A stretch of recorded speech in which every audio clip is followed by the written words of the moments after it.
Today I want to go into a little bit of the tweens, teens and the digital age. The tween age group is something that's hitting our bookshelves right now. The idea of when the kids are 9, 10, 11, 12, about to hit the teenage age. There's a lot of books coming out now, like books called Tweenager and Tweens and Parenting Tweens. And it seems to be the new market right now if you look at your parenting section at your bookstores.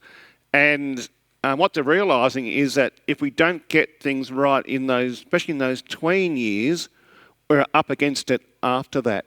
And so today I'm sort of going to look at a bit of what it means for tweens, teens, and what I guess the online world, the technology world, can do to our tweens and teens if we aren't actually parenting in that space. So, as I said yesterday, George Barner said the enemy has plans for our children. The question is, do we? And the Bible says that the enemy today especially is like a roaring lion, seeking who he might devour. In Daniel, we're told, of course, that good old passage, knowledge increases and men run to and fro as we get closer and closer to the end. Then when you look at the online space, in my opinion, that's definitely what's happening today. I preface what I say today by this verse, Proverbs 23:7, for as he thinks in his heart, so is he or she. Melinda Tankard-Brist, she's a good friend of mine. She actually lives in Canberra. She grew up in Mildura, born and grew up in Mildura, and Melinda Tankard-Brist actually spoke at our recent ministers' meetings when we all came together at Empower, when all pastors come across Australia. But then she came just a week or so ago and spoke to our family and children's ministry advisor. So this is a screen grab, and I apologise for its quality, but if you can see what Melinda is saying there is that from about the year, it says, for multiple generations, teen girls shared fewer reports of highly depressive or anxious symptoms.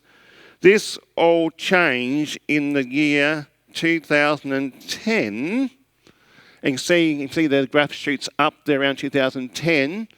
And what happened in 2010? That was around the time that social media apps began to rise.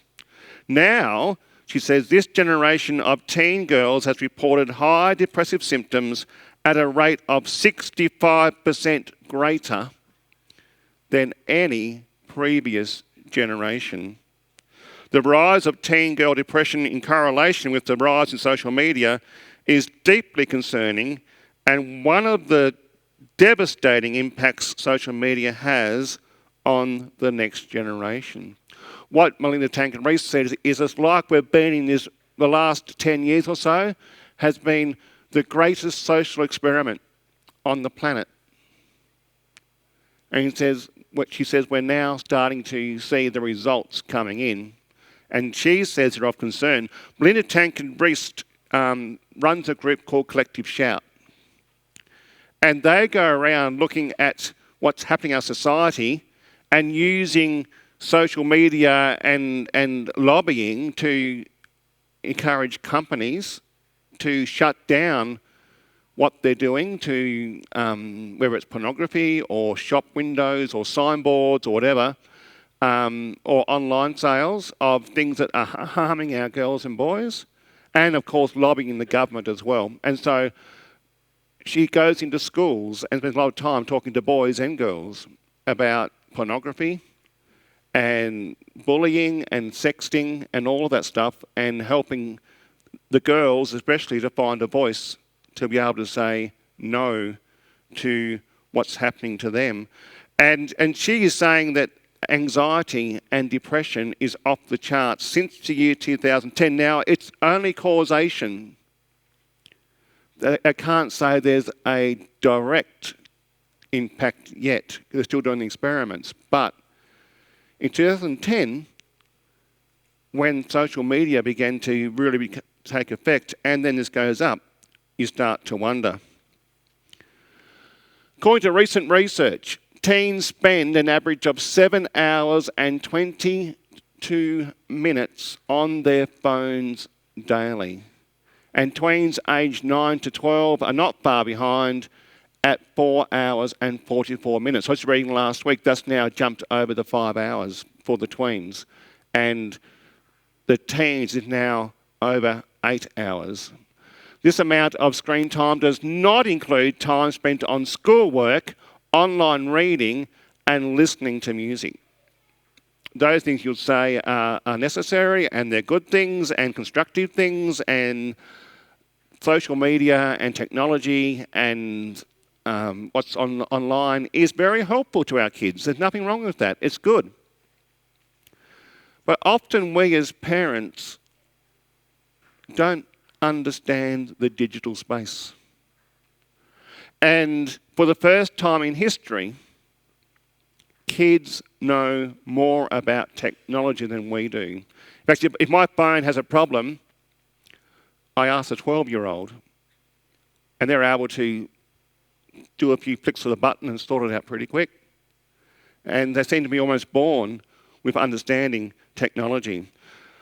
Don't get me wrong, I'm not saying we should throw all technology in the bin. It's here to stay, and it is beneficial to society in many ways. But when it comes to our children, there are some issues we need to be aware of. Also in that same study, 32% of teens said they read for pleasure less than once per month. And 69% of teens watch online videos every day, mainly YouTube and TikTok. And most of their knowledge and information is now coming from videos seen on TikTok and on YouTube. That's where they're getting a lot of the information from. And that's Common Sense Media Report, which you can Google online and find. By age 11, according to the report, 53% of kids have a smartphone. By age of 12, 69% have a smartphone. Now, I ask the question, why do our kids need a smartphone? And where do they get their smartphones from? And the answer often is from us or from an uncle or an auntie, because we want to have the latest iPhone. And so we buy our iPhone, and then often we say, well, our child can have our old iPhone or smartphone. But do we realise what we're giving our kids when we put a smartphone into their hands? That's the question I'm asking today as well. And what age do our kids really need to have a smartphone is a question you as parents need to ask. The good old Nokias are still available. Remember the flip phone Nokia, and the only game you had was Snake? And it was a phone, which meant your kids could phone home or send you a text. That is still available. And in fact, recent reports say that the good old Nokia flip phone is on the comeback sales-wise, as parents are realising the dangers of the smartphone and are buying their kids and themselves, in some cases, the good old Nokia. And they're finding that often they're happier and the kids are happier for it. So that's a trend that's happening right now as well. Most time online is spent by our children consuming and passive viewing rather than creating their own content. When they're creating their own content, it's a different story to consuming and passive consumption. David Gillespie, he's an Australian, I think he's a lawyer background, but he spends a lot of time finding a topic and researching all he can find that topic and then reporting on it and writing books on it. He wrote one on sugar a few years ago, about 10 years ago now, on the sugar poison, and he did some investigations around that. But his wife challenged him just a few years ago to investigate technology and phones and gaming and what it's doing to our society.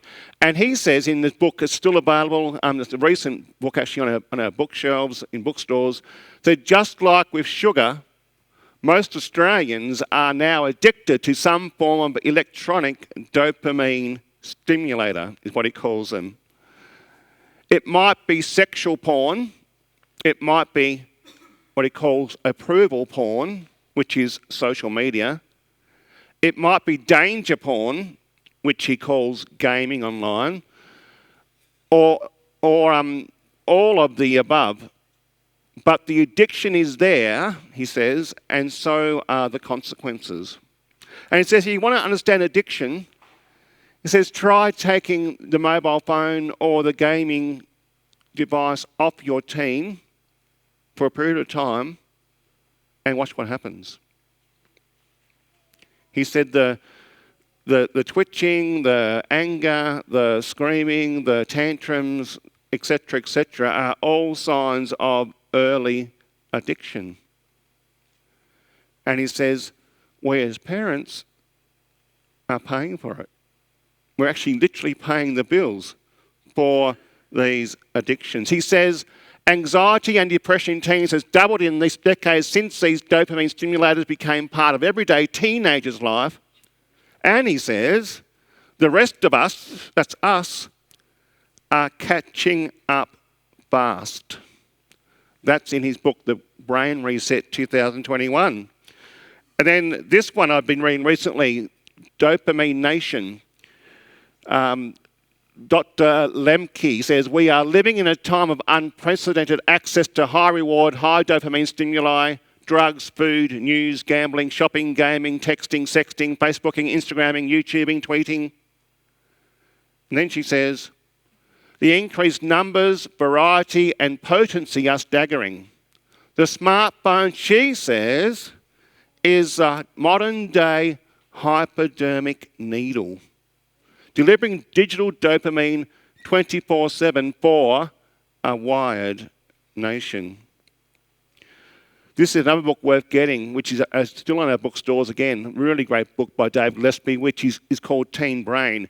Have the time to read the book, then Google and find conversations with Richard Fidler. About 3 years ago, he has a conversation with Richard Fidler for an hour in a podcast about this. So if you want to get a summary, just Google David Gillespie conversations on the ABC radio and you can listen to that one.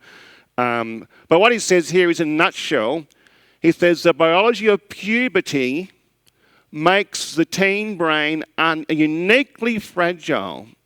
It makes teens susceptible to addictions that can last a lifetime and usher in mental illness.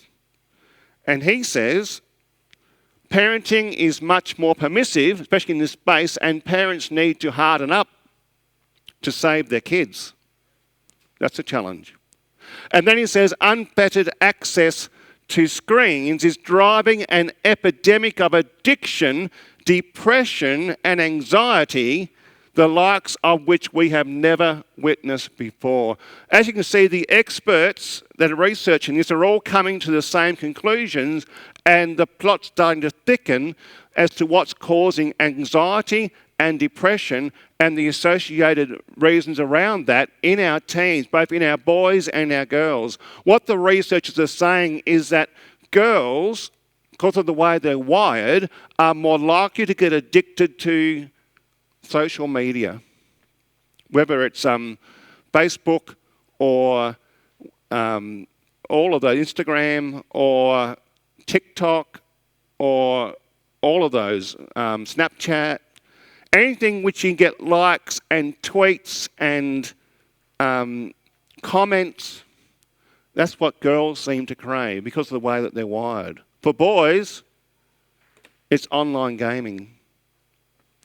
And the online gamers have cracked the code, and they know now the idea of the near miss, of almost winning, and the what he calls the danger porn, Gillespie calls the danger porn in that you almost win and you're going to play the game again, and it all happens in a fortnight. The game called Fortnite is one of the best-selling games ever because they were able to combine real-life gaming with connection to your mates, talking to your mates through Discord, which is the gaming conversation, and the idea of the near miss. And it's a pretty inane game in some ways, but what they're finding is it's highly addictive, especially to our boys. And they don't just play it once. They play it again and again and again. The average game is about 20 minutes. But you can't stop that game. So if you come in and say, turn the game off now, they can't. They're with their mates. And they're halfway through a mission, and you can't just abandon the mission. You've got to see the mission through. And that combination is particularly engaging for our boys. And as we'll see in a moment, you'll see the reasons why it's highly addictive. Gillespie says, what I found was frankly terrifying. In less than a decade, we've totally changed the future of the human race, and we've done it without so much as a backward glance.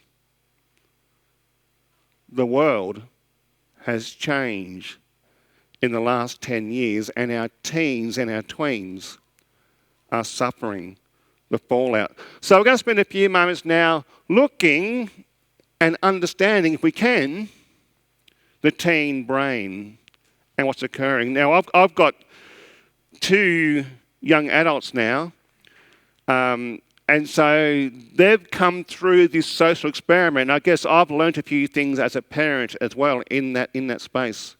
Thankfully, we didn't give our kids a smartphone until they were in year 10.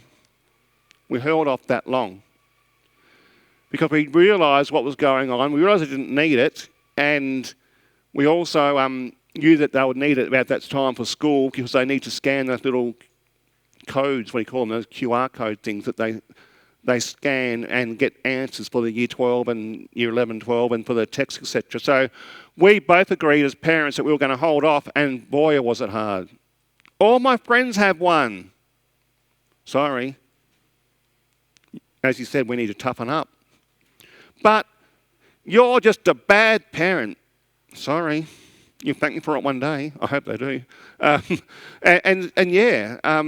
The pressure comes on because all the kids these days have a smartphone. And holding off even 10 years later is harder than ever before. But if you have to give your kids a smartphone, I'll explain a little bit later on what to do when they do get the smartphone. But let's look at the teen brain. The brain begins to develop in utero during the 3rd week of gestation and is complete by the age of what? 25. So the brain does not finish developing until the age of 25. This is why insurance companies have a higher premium for those drivers who are under the age of 25. My daughter's just got a car now, just a few weeks ago, and I went to insurance and said, yep, that's double the premium. What? Yeah. Why is that? Because your daughter's more likely to kill herself before the age of 25. Insurance companies know this. And so you pay the price. But this has huge implications for parenting and what it means to help our kids through this time.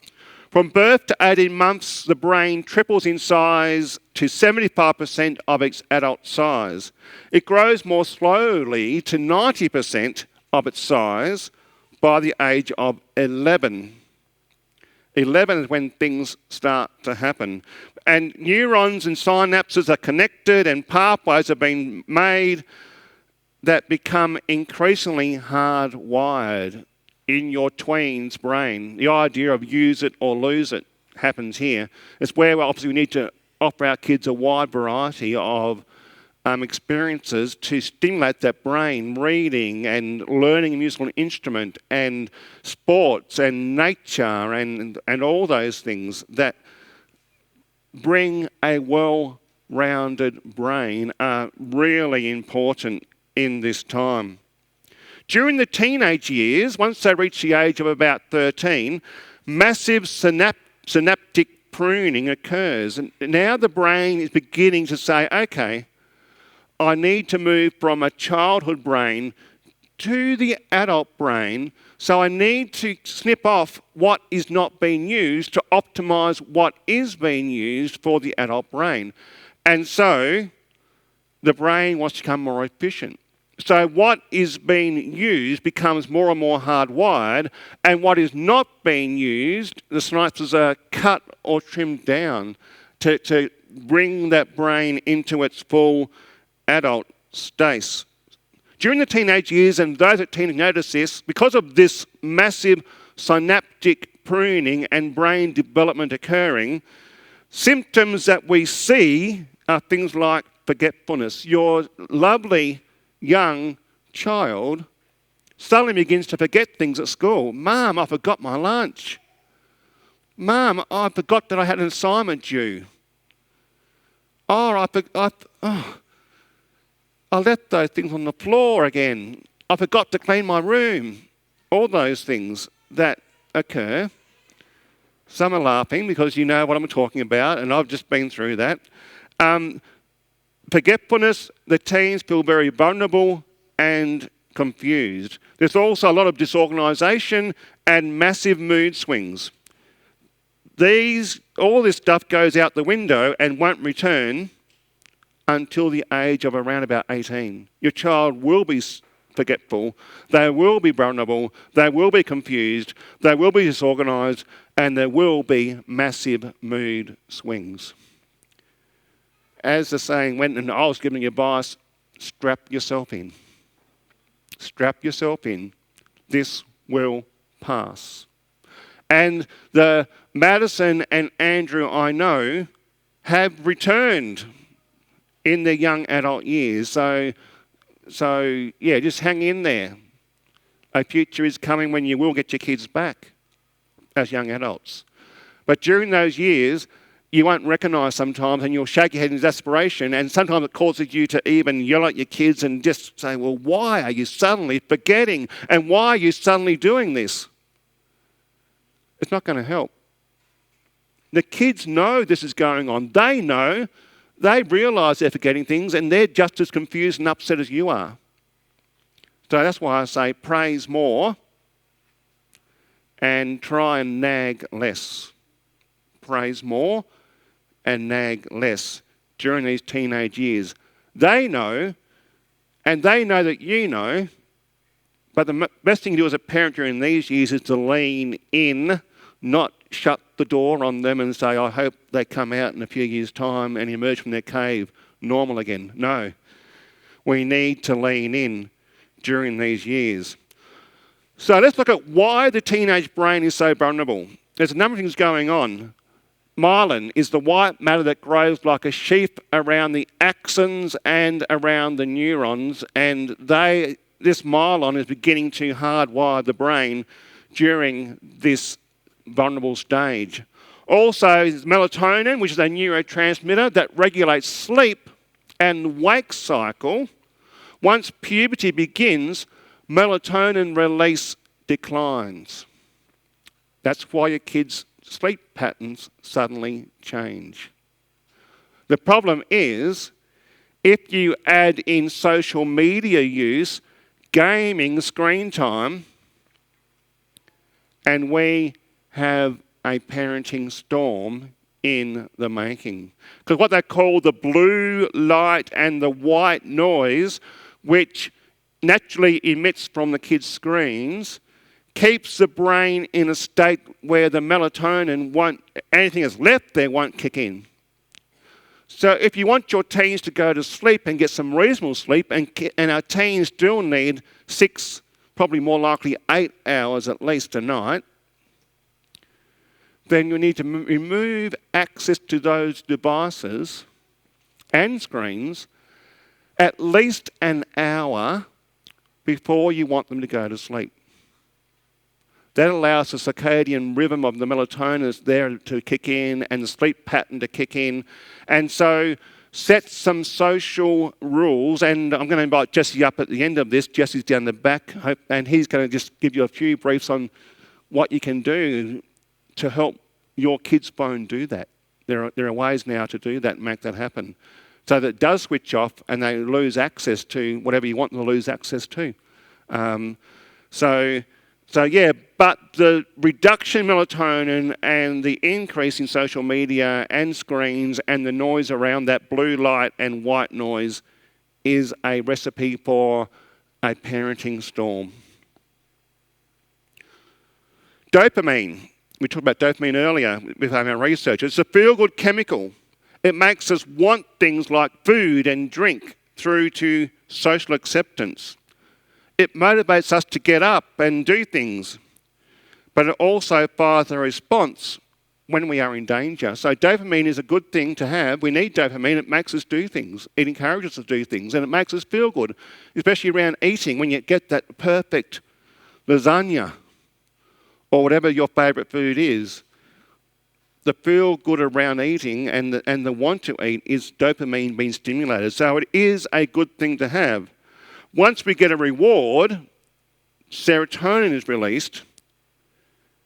And during teenage years, unfortunately, dopamine levels are at their highest. Keep that in mind.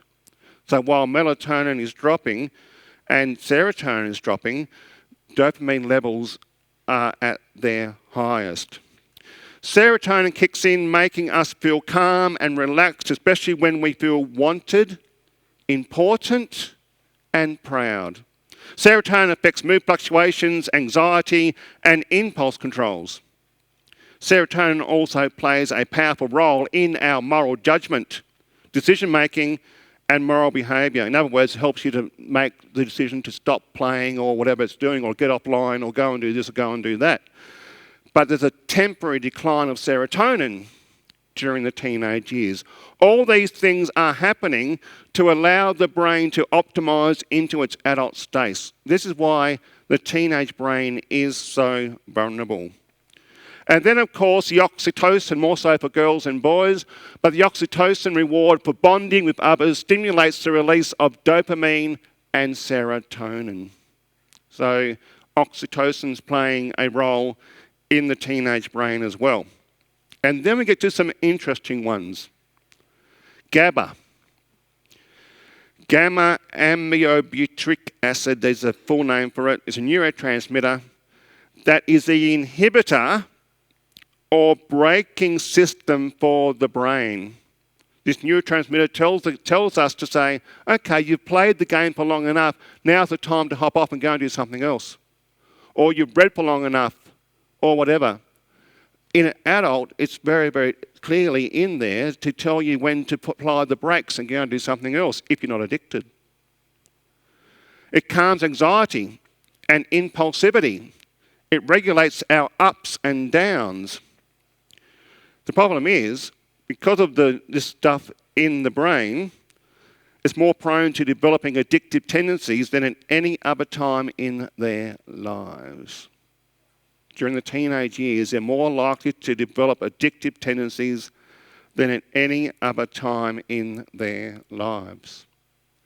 And we know from research that addictive pathways set during these times are hard to break. It's what Gillespie calls a gateway addiction. In other words, the same thing's going on in the brain for drug addiction, for alcohol addiction, for any other gambling addiction. The same pathways are being hardwired for addiction for screens and for technology. And because the brakes are off, it's so much easier for these addictions to occur. That is why we as parents need to be the brakes. And need, especially in the teenage years, because kids don't have the brakes. If you allow them to have their mobile phone or their computer in their bedrooms, then they're going to say they're playing games all night and won't even realise that morning has come. And the examples of kids doing that. And then they get up and they go to school, and on the way to school, they buy a product called Mother or Red Bull, or the latest craze because of online influencers, is a high energy called Prime. I don't know if you heard your kids talk about Prime, but there's a black market in Prime.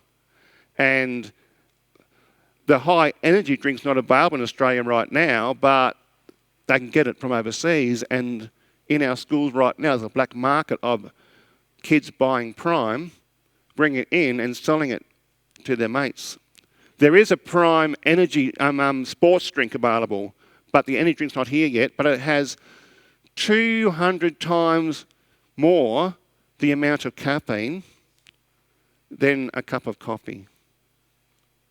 And these kids, because they've been up all night, girls, social media and texting, boys, gaming, and then they get up and go to school, they need something to keep them awake, wonder why aggression in the playground is going up, and it's a cycle, a recipe for disaster. Interesting also to be aware of is sometimes you'll go in and check on Johnny and say, hey Johnny, I'm just checking you're doing your homework, and they're able to put the right screen up. Look like, yes, they're doing homework. But hiding behind that screen is online talking, online gaming, connection. Now you'll say, yeah, but kids always do that. And when I was a kid, it was talking on the phone. Remember, you say, get off the phone. They've been on the phone for 3 hours. You saw them at school all day. What's going on? But at least it happened in the lounge room because the phone was wired and you couldn't carry it away. Now it happens in the bedroom. And the kids have codes to say parent looking over shoulder, which they can quickly type in. It won't be parent looking over shoulder. It'll be a code that they can type in that says parent in the room to tell their mates that mum's in the room or dad's in the room, etc. So if we want to keep up with the kids, you've got to pretty well be in there to know what's going on. I can't keep up. My advice to you as you're a parent, never allow the phone, never allow the screens into the bedroom after a certain time. Buy the best that technology can buy, the mainframe, have a docking station in your lounge room where all the devices get plugged into, and woe betide your children if they take them away before morning. We need to parent now than ever before. My kids knew there were consequences. If they broke the technology agreement rules, then the technology was taken away for 24 hours. It was locked in my car and I went to work. I didn't come back until, sometimes I showed a bit more grace than other times, but generally the rules were there and they knew the rules, they helped make the rules, and the rules were enforced, and you need to harden up, as Gillespie says, and enforce those rules, especially in the technology space. Because if your child has a mobile phone in their room, then 90% will have been exposed to pornography by the age of 11. Will be. And you think, well, no, I've locked down. No, well, flash drive's still in existence, and other ways they get exposed to it at school as well. So they're going to get, whether they've got a mobile phone or not, they're going to get exposed to it in this day and age. And we need to have that birds and bees talk at an increasingly younger age than ever before, because technology is often ahead of us. And the delta phosphate is a sustained molecular switch for addiction. It's a regulatory protein that affects the plasticity of our brain. And once switched on for a while, it remains for a while and doesn't go away easily. So this is delta phosphate, and it starts to increase after around about a half an hour online. This addictive tendency starts to increase delta phosphate in the brain. So the advice that the research is saying is for every hour online, make sure your child spends twice that amount of time offline.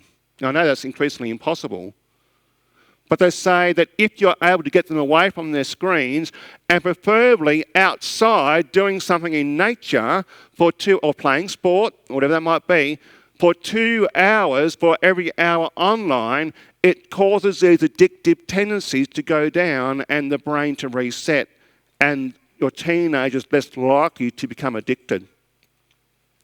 So that's where if you're sitting, and I encourage you, when you give your kids the drug, as David Leslie calls it, you hand them the drug and you pay for it, make sure you set some rules around that drug as to what they're going to do, how long they'll be online, and especially in the early teenage years, lock it down. And I'll get Jess up shortly to talk about some ways to lock your teen's mobile device down. And you can also know what they're into online. Because, again, research says when your kids encounter the porn or other not so healthy stuff online, the best thing that you can do as a parent is have a conversation with them around that.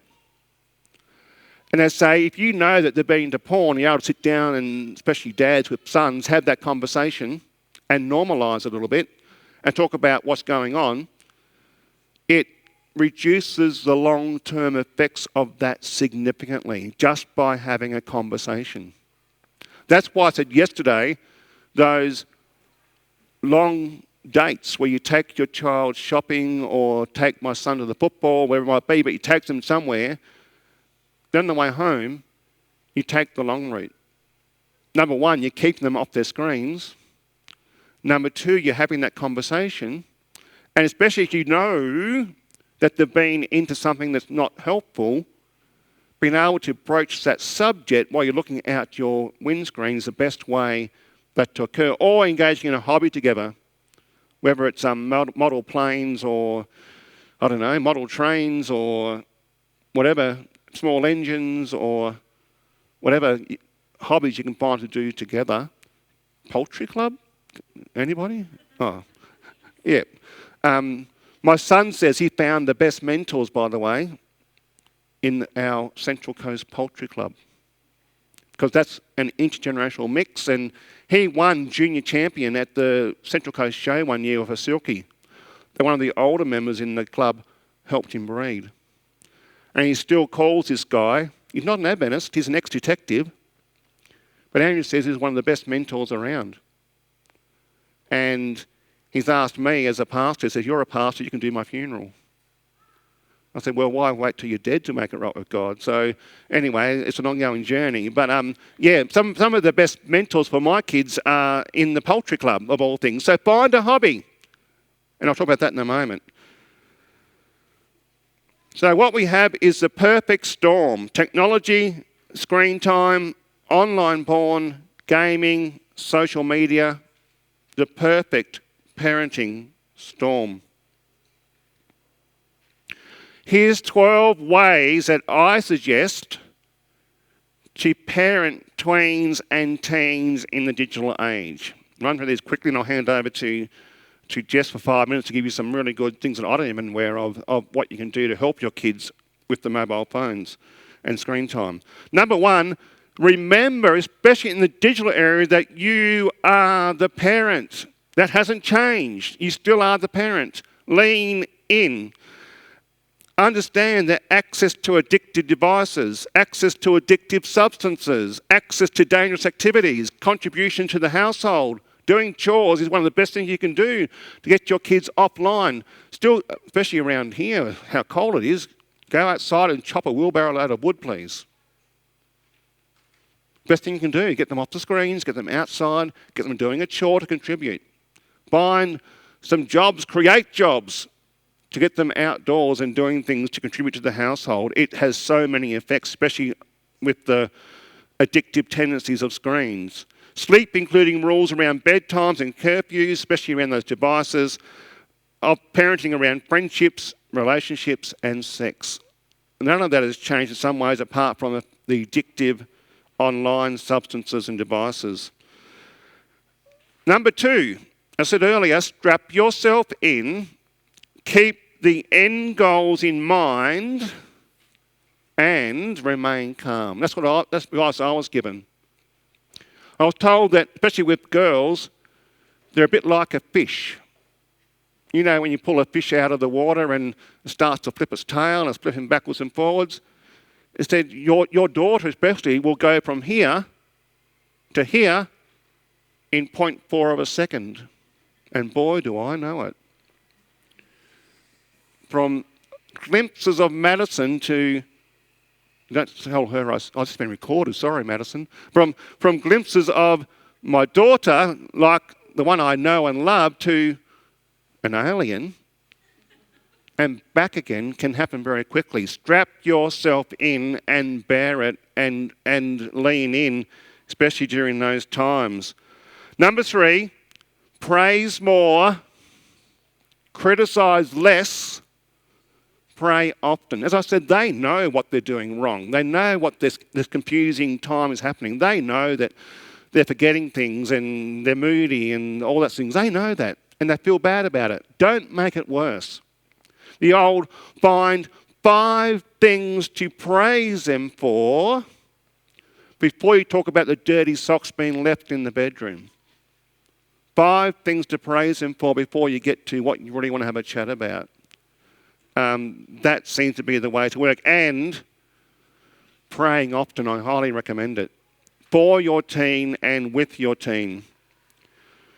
Number 4, date your teen regularly, as I talked about, and find a hobby. Go on those trips together and spend time together, especially in this age. For those that weren't here yesterday, children spell love and teens spell love as Time.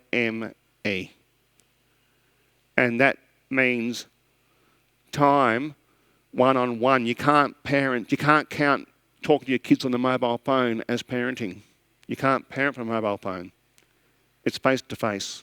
And we need to create that space for that to occur.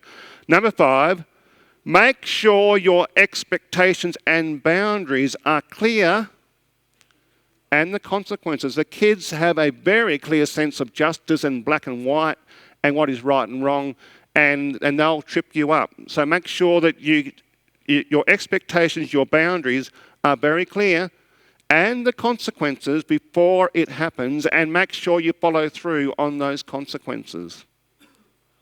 They need to know that the boundaries are still there and that you still care, and consequences are often part of that. Boundaries bring security and reduces anxiety. Number 6, respect their boundaries. Don't ever go and clean their bedroom without them giving you permission to do so. Some of my daughters say, Dad, today you come and help me clean my bedroom. Oh, good, let's go and do it. So we go and do it together. But never go and do it without your teen knowing. Never invade their privacy unless you have a very, very, very good reason to do so. You don't want to break that trust, and do all you can to avoid breaking that trust, and the kids will respect you for that. Remember, they're starting to move into their adult years, and the adult brain is showing through at times as well. Number 7, model authenticity. You can't expect your kids, dads especially, to be off their mobile phones at meal times unless you are off yours. And work doesn't count. In our family, we put all of our phones into the centre of the table when we're doing meals. Stack them up like a Christmas tree. And whoever takes their phone first, whatever reason, does the dishes. It often ends up being Dad, but I'll take that and I'll do the dishes. I brought a dishwasher anyway, so yeah, I'm winning. But doing the dishes is a penalty I'll pay for screen-free meals. And make sure you set the times in your family when those times are screen-free. Number 8, don't be afraid to get help if needed. We have good school counsellors, we have good psychologists, we have good people in place. If your teen is withdrawn or has changes you're worried about for more than a fortnight, then please seek help. Remember, the teen brain is developing and we don't want to go too long in any sort of negative phases that we're worried about. And please seek the good professional help to help when that's occurring. It's not saying there's a problem, but it is a way to stop those things from going worse and you know your teen better than anyone else does. Number 9, schedule regular unplugged time to enjoy being a family. There's a lot of books these days talking about the idea of a technology Sabbath. A lot of even non-Adventists and even non-Christians talking about the idea of a technology-free Sabbath where on Friday night all the phones go into a locked box, including mums and dads, and the modem's switched off. And you still have the landline. No one uses it anymore, so no one's going to ring you, but at least it's there for emergencies. But why shouldn't we as Adventists be the ones setting the agenda, saying that we have technology-free Sabbaths where we unplug as a family and find ways to be together, connect together and do things together? Often you discover that there's neighbours next door and they're nice people. The kids discover there's a backyard and they can climb a tree and they can break a leg. Back when I was a kid, breaking a leg was a badge of honour. I don't know why it's such a problem today, but broken legs, but a wholesome body and a wholesome brain, I'll take that any day. And building tree houses or exploring nature or getting on the bike and going for a ride, all those things. Getting the kids outdoor. Remember, a whole weekend, that delta phos B and the brain reset's going to kick in big time. And less likely to find your kids addicted, and yourselves, as I say, by having technology-free Sabbaths. Talking to someone that said that for the first weekend, we all fought like cats and dogs. The second weekend, we're all just grumpy. By the third weekend, we start to actually look forward to the switching off and being together as a family. So anyway, there's a challenge, and it's a challenge for me as well, because I often rely on my mobile phone, especially on weekends when I'm travelling and doing things in churches and things. But finding ways to do that is something I think we as Adventists should be taking seriously. Number 10, don't forget the village. Having those 5 mentors in place is really important.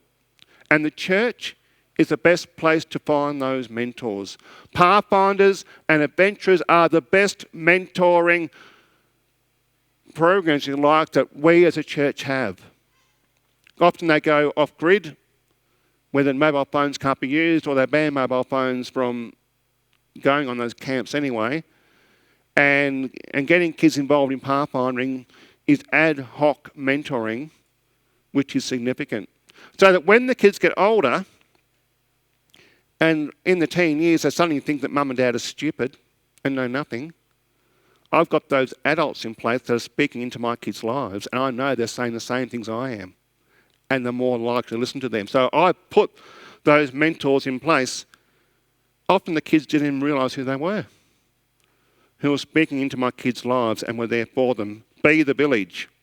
Number 11, never give up on fighting for the right relationship with your child. Go out of your way. Make the time. Go the extra mile. Do what it takes to be in that relationship, the right relationship with your tween or teen. And number 12, laugh out loud and often, and don't forget to take a break, especially for your marriage. Best thing to show your kids is what a good marriage looks like. And the kids will survive for a weekend if you can take your husband or your wife away and just have a weekend to reset your relationship together. And the kids will thank you for it. And where marriages have fallen apart, don't despair.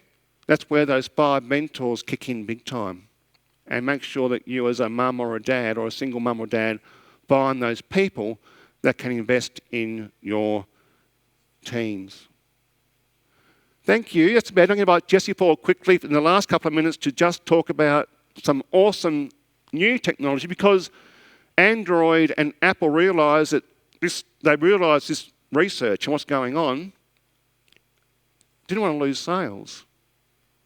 So they've come up with some massive ways that can help you parents. So Jesse, can you come forward if he's here? Yeah, saw him somewhere. Jesse Chadwick? No, not here. I slipped down. He's going to come forward. But if you want to find out the best way to do that, have a talk to Jesse Chadwick. He's up there, the guy selling the jumpers and things. He was showing me only last night some really awesome ways that you can lock your kids' phones down and know what they're doing, know what's happening online, especially in the early teenage years, and put those boundaries in place so there's responsible phone usage.